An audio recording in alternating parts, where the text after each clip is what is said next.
అందరికీ నమస్కారం.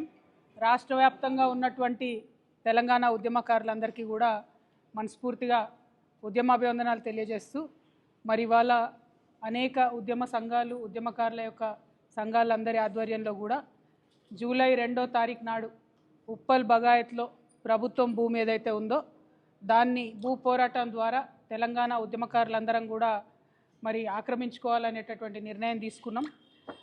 అది ఆక్రమణ కాదు, వాస్తవానికి సక్రమమే. ఎందుకంటే ఈ భూమి మాదే, ఈ భూమి కోసం కొట్లాడింది మేమే. కాబట్టి ఖచ్చితంగా ప్రభుత్వం చేస్తున్నటువంటి ఈ తాత్సరం ఏదైతే ఉందో అలా కాకుండా తొందరగా ఉద్యమకారులను గుర్తించి తక్షణమే భూమి ఇవ్వాలి 250 గజాలనే ఉద్దేశంతో ఈ పోరాటం చేస్తున్నాం.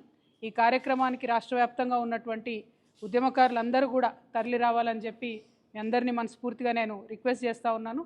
ప్రత్యేకించి ఇవాళ తెలంగాణ వాదం మీదనే రకరకాలుగా దాడులు చేస్తూ అనేకమైనటువంటి వ్యక్తులు శక్తులు మన తెలంగాణ ఉద్యమ స్ఫూర్తిని దెబ్బతీసే ప్రయత్నం చేస్తున్నారు. కాబట్టి ఈ కార్యక్రమాన్ని విజయవంతం చేయడం అనేటటువంటిది మనందరి యొక్క చారిత్రక కర్తవ్యంగా భావించి తెలంగాణ వాదులు, ప్రజాస్వామ్యవాదులు, ఉద్యమకారులకు లాభం జరగాలని కోరుకునే తెలంగాణ బిడ్డలు, ముఖ్యంగా మహిళలు, యువత పెద్ద పెట్టున వచ్చి ఇక్కడ పాల్గొనాలి ఈ కార్యక్రమంలో అని చెప్పి మిమ్మల్ని రిక్వెస్ట్ చేస్తున్నాను.